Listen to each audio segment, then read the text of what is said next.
Kalau ada musisi atau penyanyi yang ingin mengangkat popularitas daerah asal lewat musik dan lagu pada dewasa ini, seorang dari sedikit di antaranya adalah Ivan Nestorman, vokalis kelompok musik Nera, sebuah kelompok musik yang dibentuk tahun 2002 oleh Gilang Ramadan dan kawan-kawan. Ivan Nestorman adalah salah satu musisi dari Flores yang mengusung warna musik jazz dengan memadukan unsur etnik di dalamnya yang disebut musik neo-tradisi atau musik tradisi yang terbarukan. Pria yang lahir 18 Februari di Kampung Nekang, Kelurahan Watu, Kecamatan Mangkerembong, Kabupaten Manggarai ini bernama asli Flavianus Nestor Embunman. Ia mulai tertarik dengan musik ketika sekolah di Seminari Santo Pius XII Manggarai Timur. Mencoba untuk belajar gitar dari sepupunya bernama Sistat dan belajar keyboard dari Ren Sahadun. Karirnya kemudian terus berkembang ketika ia kemudian kuliah di kota Jakarta dan terlibat dengan band-band yang ada di kota Jakarta. Ivan Nestorman merupakan musisi kebanggaan masyarakat NTT dengan sejuta karyanya yang berusaha mengangkat unsur etnik khas NTT dalam setiap syair lagu ciptaannya. Baginya, mempromosikan potensi pariwisata dan budaya NTT merupakan bagian dari panggilan hidupnya. Nama Ivan Nestorman perlahan mulai diperhitungkan di jagat musik tanah air. Hal ini terbukti dari keterlibatannya pada beberapa karya kreatif dari musisi tanah air seperti Frankie Sailatua, Chrisye, dan Andre Hehanussa. Tidak hanya itu, beberapa lagu berhasil diciptakan oleh suami dari Katarina Mogi ini, antara lain Ila Serai Belu, Serigala Berbulu Domba, Mama Lekas Pulang, Kasakusuk, Fulan Pehan, dan beberapa lainnya, termasuk salah satu lagu daerah yang tengah hits di kalangan masyarakat saat ini, yakni Mogie. Saat ini ayah dari Cecil, Stella, dan Jenny ini tengah giat menggagas sebuah kampanye tentang stop penjual orang NTT bersama Romo Leo Mali lewat lagu-lagu hasil karyanya. Bagaimana kehidupan dan perjalanan karir musisi Ivan Nestorman saat ini? Apa pula yang membuatnya merasa terpanggil menjadi duta kampanye stop penjual orang NTT? Saksikan kisahnya dalam Katongku Kisah AFB TV hari ini.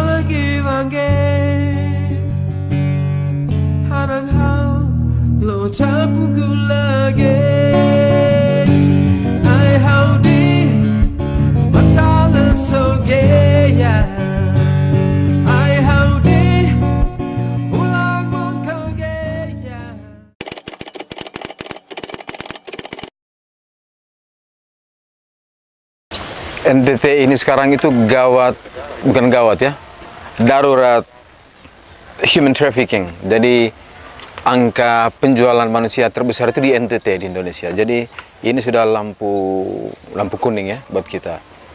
Dan kita dari waktu ke waktu sangat peduli dengan situasi ini, dan saya secara pribadi itu ingin melakukan satu campaign stop penjual orang NTT. Dan itu harus dilakukan di NTT karena itu tadi ya, NTT itu adalah sudah alarming ya. Sudah begitu banyak orang NTT yang menjadi korban TKI ya, TKI yang dijual.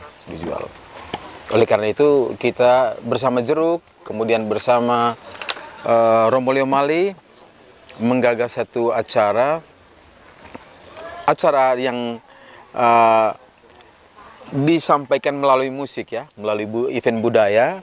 Oleh karena itu kita ke tempat-tempat kayak kemarin ke Lahurus, kemudian ke, tahu ya Lahurus ya, Atambua, kemudian kecamatan-kecamatan kecil ya, kemudian di Keva, kemudian di Kupang sini untuk melakukan campaign itu, campaign stop penjual orang NTT itu melalui musik. Karena memang sebelumnya saya bikin satu album khusus ya, album judulnya Mama Lekas Pulang. Jadi 5 lagu ini ada judul Mama Lekas Pulang, Negara Berdirilah, Vaya con Dios, kemudian Serigala Berbulu Domba, kemudian satu lagi itu Budak Belian. Lagu-lagu ini berdasarkan cerita-cerita yang saya tangkap dari TKI yang saya temui baik di NTT ataupun di luar negeri. Pernah saya ke Hong Kong dan menghibur mereka dan menggali kisah-kisah ini dari mereka. Kemudian saya kumpulkan dalam satu album ini ya, berisi 5 lagu.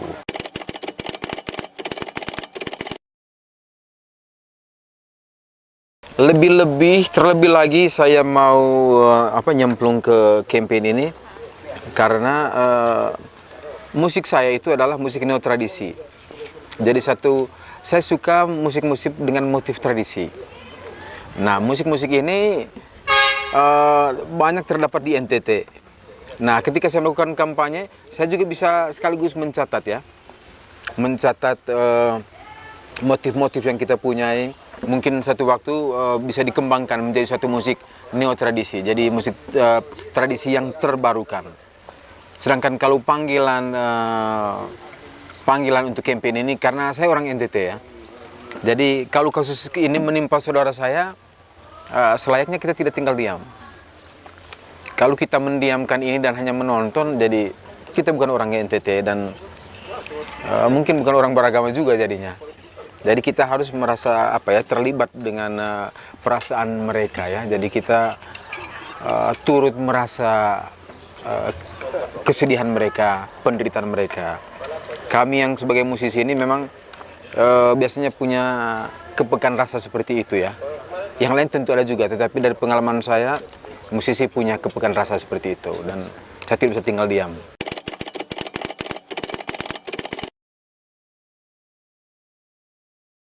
Kemarin saya ngobrol lama dengan Bupati TTU ya.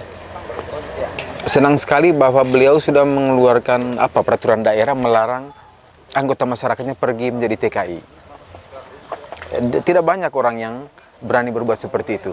Nah, kita butuhkan lagi lebih banyak orang yang harus sadar ya. Saya tidak mengerti kenapa orang tidak melihat ini sebagai satu hal yang serius. Kayak Bupati kemarin itu Pak Ray Fernandes, luar biasa beliau itu. Dia benar-benar memperhatikan masyarakatnya. Sejatinya semua pemimpin daerah di sini mempunyai sikap yang sama dalam menghadapi ini. Tetapi kelihatannya tidak terjadi dan buktinya poros-poros atau jalan tikus penjualan manusia masih terjadi. Masih banyak agen-agen gelap. Itu yang saya tuangkan dalam lagu yang saya sebut sebagai serigala berbulu domba itu. Jadi serigala berbulu domba itu adalah tetangga kita, sahabat kita, bisa juga saudara kita. Yang mereka yang paling dekat pasti kan, untuk bujuk dia punya anak, ayo kamu cocoknya jadi TKI, cari uang. Tapi tidak dilengkapi oleh surat-surat yang lengkap, yang legal. Jadilah ini suatu perjalanan yang ilegal sehingga nanti akan menimbulkan masalah di tempat barunya. Dia takut ketemu polisi, dia jadi trauma, atau paling buruk, ketika dia kembali, misalnya dia meninggal, orang akan menggunakan alamat yang dipakai waktu dia melamar. Seperti dulu ada orang NTT TKI, atau orang apa saya lupa ya. Tetapi dia dikirim salah, dia dikirim ke Jawa, padahal dia orang kita. Hanya karena kelengkapan surat palsunya itu pakai alamat sana. Mungkin di sana juga tidak jelas siapa ya. Itu yang terjadi. Kemudian ada yang organnya sudah hilang, jantungnya hilang, donornya sudah hilang, karena agen-agen juga ada yang mencari TKI untuk kebutuhan kesehatan. Orang-orang kaya di sana yang sudah mau mati, barangkali belum siap mau meninggal, butuh jantung baru. Nah, targetnya orang-orang yang lemah seperti kita, yang bodoh seperti kita. Atau mungkin bukan bodoh, tapi mau dibodohi seperti kita.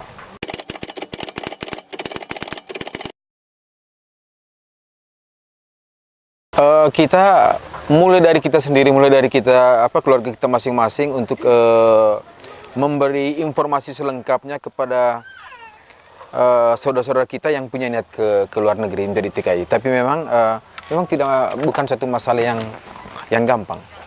Ketika NTT tidak bisa menyediakan lapangan pekerjaan yang cukup, orang akan terus mencari jalan tikus untuk keluar. Karena memang menjadi hak dari setiap orang untuk merubah nasibnya. Dan tidak ada yang boleh melarang itu ya. Semua orang mempunyai hak itu, tapi itulah.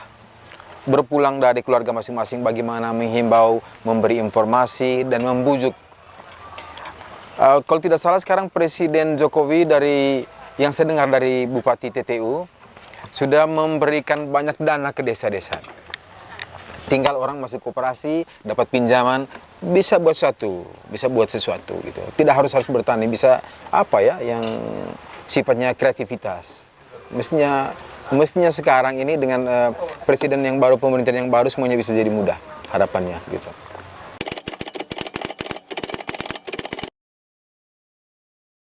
Sebenarnya saya ingin merubah ya, bukan lagu-lagu daerah lah ya. Saya awalnya itu lebih senang menggunakan bahasa daerah. Jadi itu yang saya ingin jelaskan sedikit musik saya. Dulu memang saya berangkat dari musik jazz, saya suka musik jazz ya.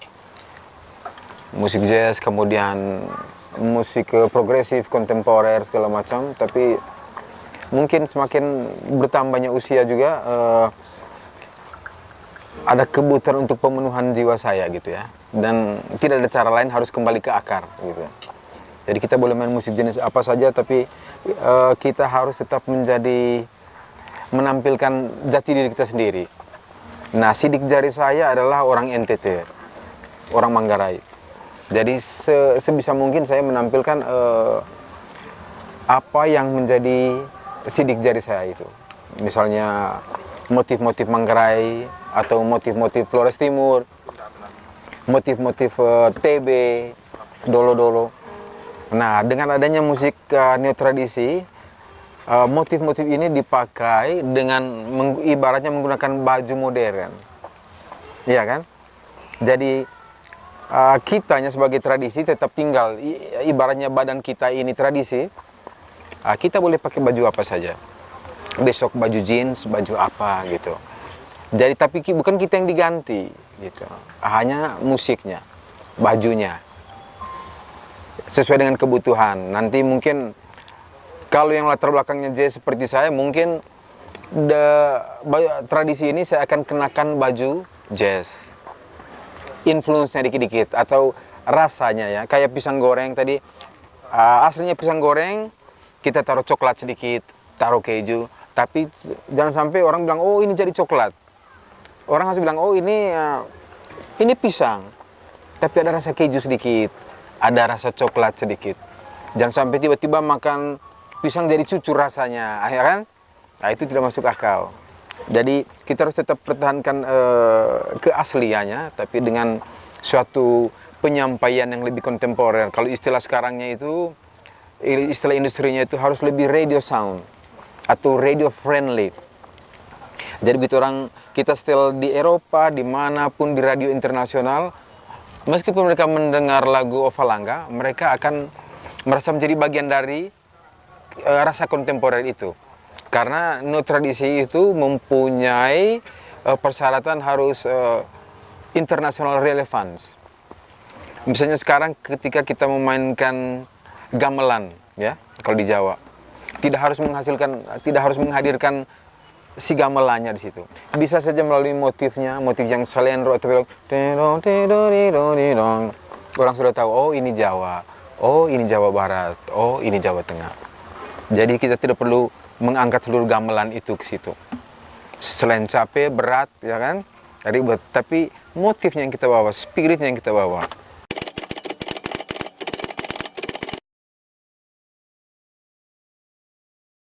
Setelah berkeliling dunia, akhirnya menemukan bahwa jati diri kita adalah musik kita sendiri.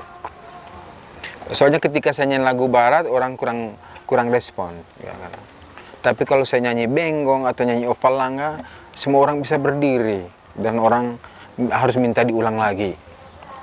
Berarti itu lagu-lagu itu mempunyai kekuatan. Mungkin di sini saja yang kita tidak peduli dengan lagu-lagu kita sendiri, karena mungkin teman-teman di sini atau masyarakat kan belum pernah mengalami pergi keluar dan melihat bagaimana lagu-lagu itu begitu dinikmati oleh pendengar di sana. Bagi kita Ovalanga ya selesai, lagu TB Onana biasa sekali gitu ya. Tapi cobalah ke Amerika atau ke Eropa, orang senang sekali musik-musik kayak begitu. Itu yang membuat saya tetap berkutat di musik itu.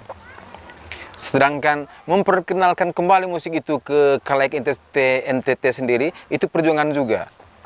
Misalnya kalau saya datang sini, kalau ke Flores, saya harus nyanyi Flores. Kalau ke sini saya berusaha menyanyi lagu yang ada irama TB-nya atau apa gitu. Mungkin di sini itu anggap loh Kok harus kembali ke zaman dulu lagi lagu-lagu daerah gitu. Tapi sebenarnya di situ kekuatan kita. Di tengah arus globalisasi yang luar biasa ini, jati diri kita tampil melalui misalnya salah satunya lagu-lagu daerah kita itu gitu. Hanya sekarang lagu-lagu itu bagaimana dikemas supaya mempunyai rasa kontemporer yang saya cerita tadi.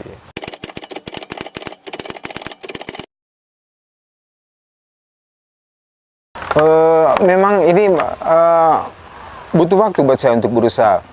Biasanya dulu saya bermain begitu banyak chord ya. Chord ini banyak, tapi kemudian saya melihatnya sebagai satu hal yang tidak berguna gitu. Karena misalnya kalau saya angkat di NTT, lagu-lagu di sini cukup 2 chord, 2-3 chord, tapi orang suka gitu. Nah itu yang saya lakukan coba apa ya, eksperimen pertama itu dalam lagu Mogi. Ketika saya berlagu itu, saya coba hanya menggunakan 2 chord, hanya chord G dan chord D ya. Tapi waktu itu di Flores 5 tahun lalu saya rasa semua orang suka lagu itu. Kemudian kemarin kami jalan-jalan Timur, semua orang juga suka lagu Mogi dinyanyikan oleh siapa? Ada penyanyi baru ya. Bagi saya itu berarti itu satu keberhasilan. Maksudnya dia bukan sebuah lagu daerah, tapi sebuah lagu berbahasa daerah. Sebuah lagu berbahasa daerah, dan kalau anak-anak kecil nyanyi, ya berarti itu hal yang menarik. Itu bisa menjadi satu tanda bahwa kita bisa memuat pesan-pesan moral melalui lagu-lagu yang sederhana.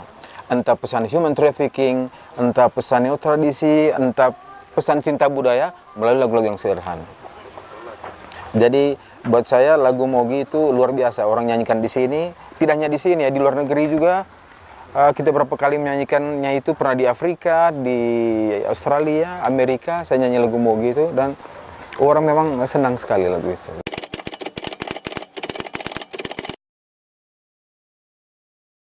Mogi itu sebenarnya nama dari istri saya. Itu istri saya, mana tadi? Itu istri saya. Istri saya namanya Katarina Mogi, dan lagu ini didedikasikan untuk beliau ya. Menggambarkan juga sebetulnya identitas kita, meskipun rambut kita keriting, kita harus pertahankan. Mungkin sederhana saja soal rambut keriting, tapi itu adalah pertaruhan identitas kita gitu. Jangan sampai orang sangka kita orang Jawa atau orang lain atau begitu.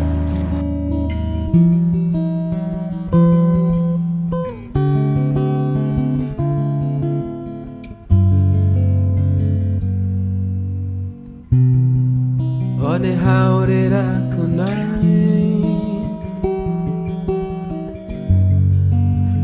matane.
Saya lebih banyak hitung kota besarnya. Kota besarnya itu mungkin sekitar 30-an, 33, saya lupa lagi ya. Pokoknya hampir di semua benua lah.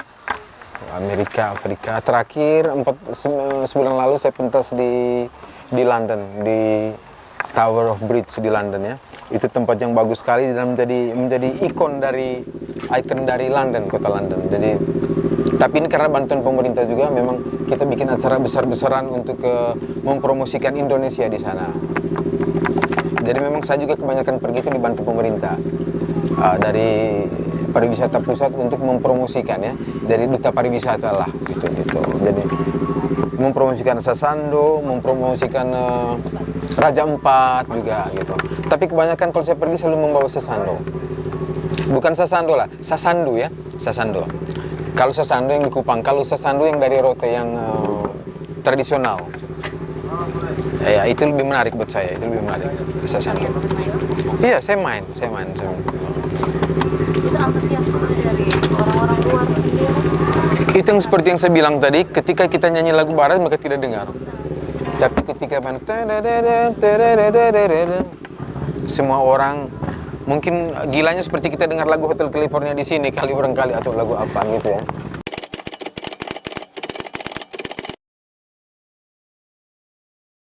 Selalu pengalaman terbaik saya bernyanyi itu di kampung-kampung kecil di NTT ya. Saya pernah menyanyi di Lamelera di tengah pasar gitu ya. Jadi sekarang konsep saya bernyanyi bagaimana supaya penonton terlibat bernyanyi, terlebih orang-orang kecil ya. Jadi mereka tidak datang kita aja kemudian nonton diam, tapi bagaimana mereka terlibat, dan kalau mereka sudah merasa terlibat, mudah kita masuk ke kampanyenya. Saya kalau manggung tuh bikin senang mereka dulu. Kita nyanyi senang, baru kita pelan-pelan kita celoteh soal human trafficking, baru nyanyi lagi. Jadi begitu, kalau kita datang campaign begitu atau nyanyi begitu saja, mungkin orang agak malas ya. Jadi kita harus bikin mereka sedapat mungkin dekat dengan kita. Dan yang paling menarik selalu di tempat-tempat kecil seperti di NTT ini. Hampir semua tempat-tempat kecil saya sudah masuk ya. Di Lamelera, kemudian di Lahurus, sebuah desa, ke tempat pengungsian, di mana di sana rawan sekali orang menjadi TKI, di Haliwen ya, di Velurai ya. Itu bekas eks pengungsi tim-tim. Kita hibur mereka, beri penerangan melalui lagu, TB sama-sama dulu, baru tukar cerita. Bagaimana caranya supaya kita mengarah kehidupan yang lebih baik ya, tidak harus jadi TKI gitu. Gitu caranya gitu. Sehingga, dan pengalaman itu saya hanya dapatkan di NTT.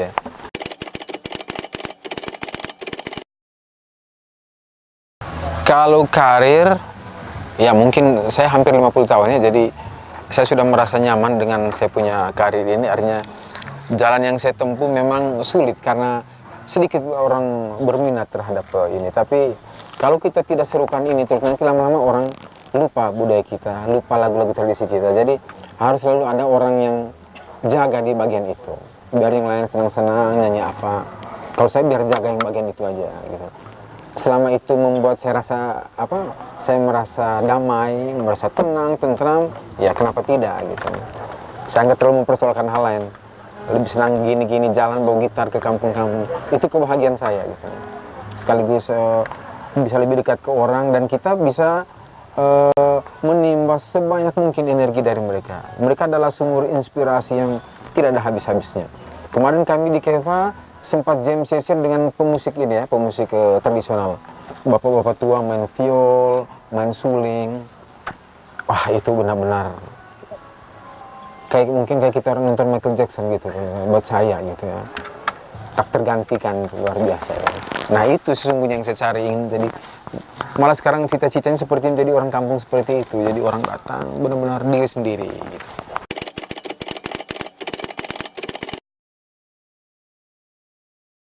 Untuk anak muda yang mau menjadi musisi ya, sekarang ini sudah zamannya lain. Jadi kita tidak perlu ragu menjadi musisi.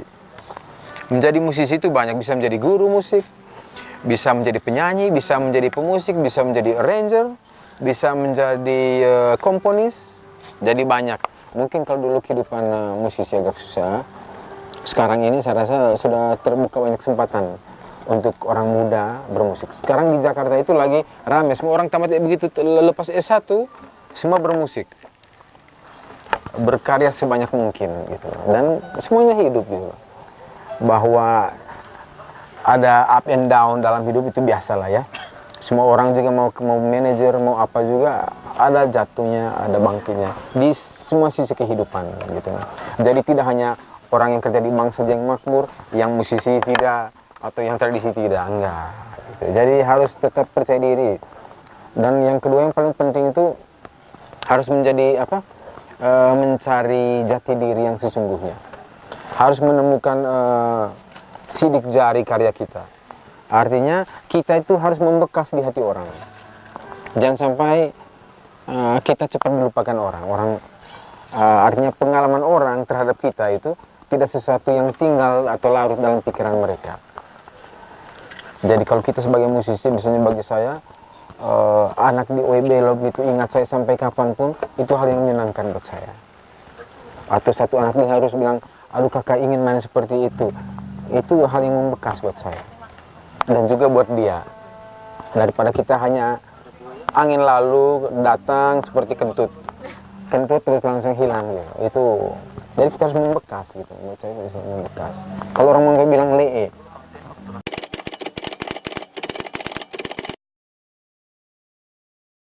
Kalau kita sayang anak, kita harus sadar bahwa TKI untuk level-level pembantu rumah tangga itu sudah banyak contoh bukan suatu jalan keluar yang baik untuk urusan ekonomi kita. Kecuali kita TKI, kita tetap TKI bisa, tapi jadi pilot di Jerman, ya why not, ya kan? Jadi pilot di Amerika, kenapa tidak? Jadi kameramen TV di Voice of Indonesia di Amerika, kenapa tidak? Itu kan TKI juga. Hanya memang orang selalu menyebut TKI ini untuk ke level yang lebih rendah ya. Sedangkan kalau yang keahlian lain lagi namanya gitu kan, gitu. Ahli namanya. Tapi kalau yang untuk TKI ini yang biasa. Jadi mulai dari sekarang kita himbau kepada anak-anak kita supaya kalau bisa tidak perlulah kita ke TKI itu. Kita putar otak supaya kita kreativitas. Supaya kita kreatif. Gitu aja pesan saya.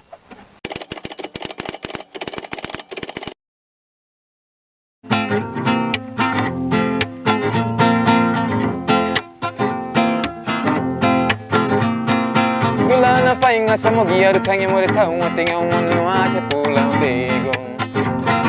Loving and a fire is not a mogi from Nike Kyoto today I could see is so beautiful. Oh ho ho ho mogi ye. Oh ho ho ho mogi ye. Gulana fainga samo giaru tangi more tau tinga umonu ase pula lego. Lovely and a fire is not a mogi from Nike Kyoto today I could see is so beautiful. Oh ho ho ho mogi ye. Oh ho ho ho mogi ye. Mogi he mogi fukugu. Mogi ye mogi fukugu. Mogi ye mogi ye. Mogi ye mogi ye.